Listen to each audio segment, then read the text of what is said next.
దేవుని యొక్క పరిశుద్ధమైన నామానికి స్తోత్రాలు. దేవుని యొక్క వాక్యముతో మరి యొక్క పర్యాయము మిమ్మల్ని కలుసుకోవడానికి దేవుడిచ్చినటువంటి మహాకృపను బట్టి ఆ ప్రభుల వారికి మహా ఘనత మహిమ ప్రభావాలు ఆరోపిస్తున్నాం. ప్రియులారా, ఈ దిన వాక్యము నిమిత్తమై దేవుడు మనకు కలుగ చేసినటువంటి లేక దేవుడు మనకు ఇచ్చినటువంటి వాక్యము 2వ తెస్సలోనికలకు రాసిన పత్రిక 3వ అధ్యాయము 2వ వాక్యము.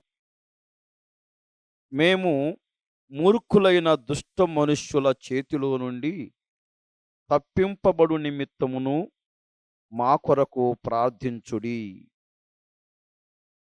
ప్రియులారా, జ్ఞాపం చేసుకోవాలి, తెస్సలోనికలకు రాసినటువంటి పత్రికలో మనకు ఆ సంఘానికి పౌలు గారు సెలవిస్తున్నటువంటి మాటలు. అవును, ఆనాడు కూడాను సువార్త ప్రకటిస్తూ ఉన్నప్పుడు దేవుని వాక్యము ప్రబలము అవుతూ ఉన్నప్పుడు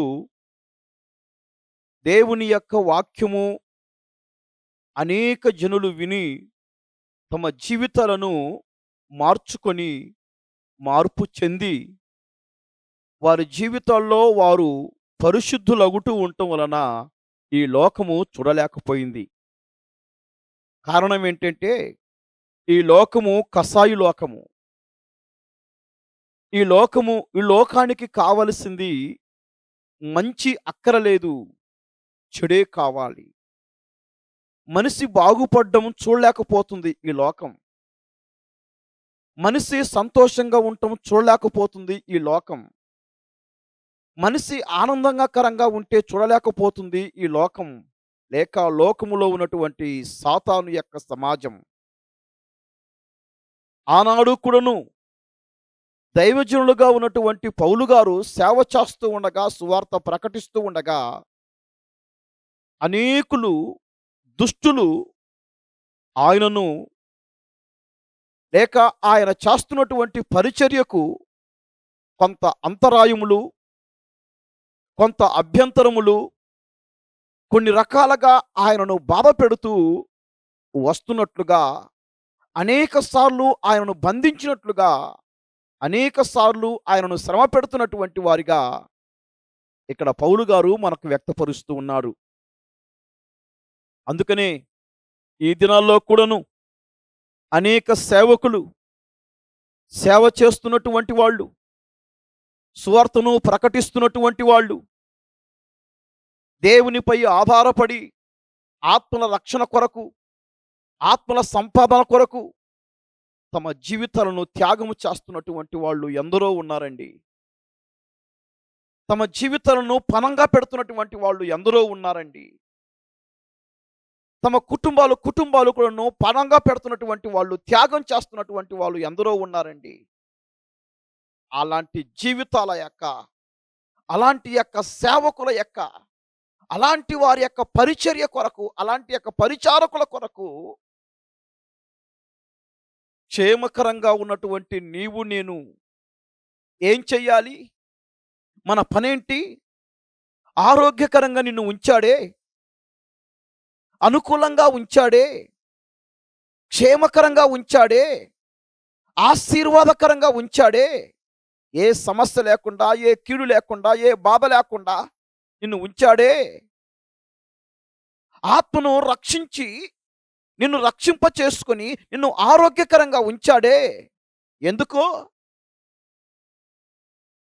జీవితంలో నీ ఇష్టానుసారంగా, నీ జీవితంలో నీకు అనుకూలంగా ఉండమని కాదండి, ఉండమని కాదు.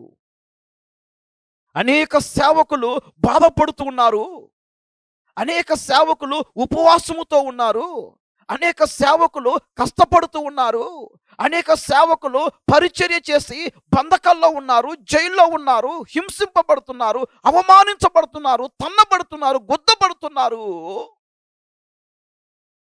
అలాంటి వారి యొక్క విడుదల కొరకు, అలాంటి వారి యొక్క ఆత్మధైర్యము కొరకు ప్రార్థించమని నిన్ను నన్ను క్షేమకరంగా ఉంచాడు.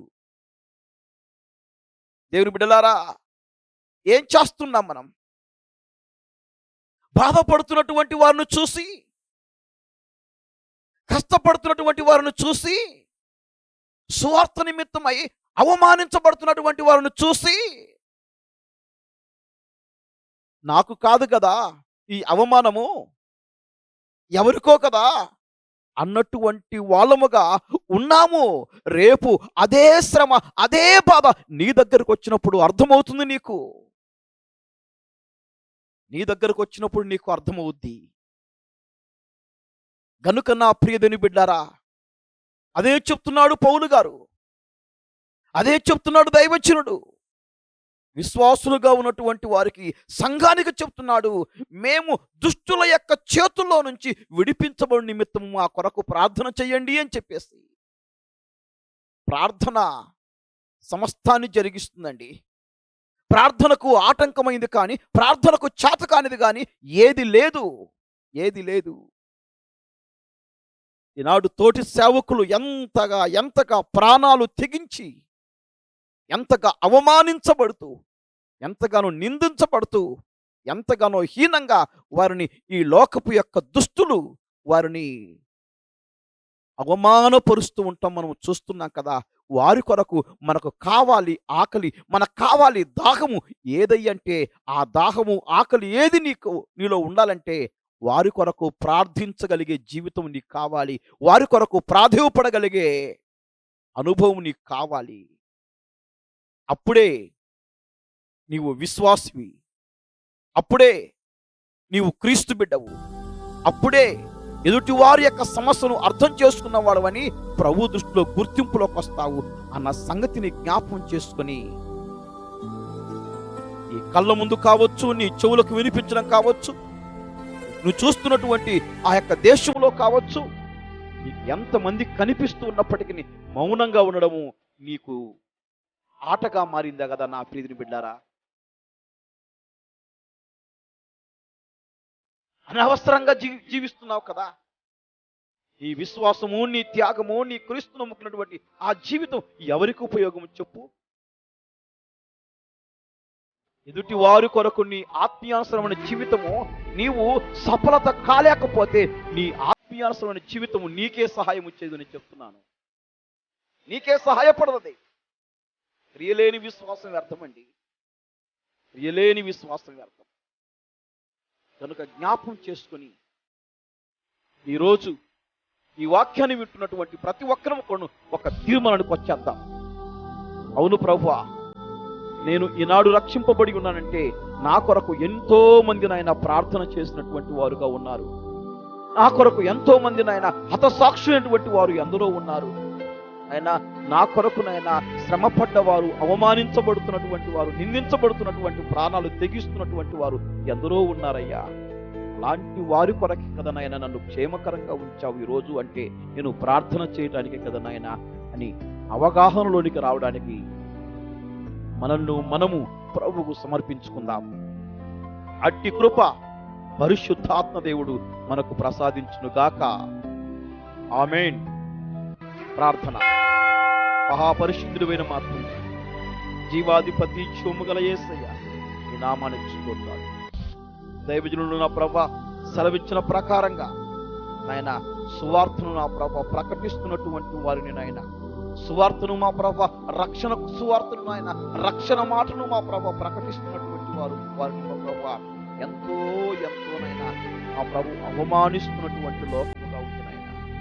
దుష్టులుగా నా ప్రభు ఉందయ్యా. అలాంటి దుష్టుల యొక్క చేతిలో నుంచి నాయన నీవు విడిపించాలి అంటే నా ప్రభా ప్రతి ఒక్కరి యొక్క ప్రార్థన ఆయన అవసరమయ్యా. అట్టి ప్రార్థన అనేక దైవజనుల కొరకు చేసి నాయనా నా విశ్వాసాన్ని నేను రుజువు చేసుకుని, నా ఆత్మీయ జీవితాన్ని నేను రుజువు చేసుకుని మీ దగ్గర నాయనా ఈ రాజ్యానికి రావడానికి కృప చూపించమని యేసు ప్రభుల వారి నామమున అడుగుతూ ప్రార్థిస్తున్నాము తండ్రి. ఆమేన్.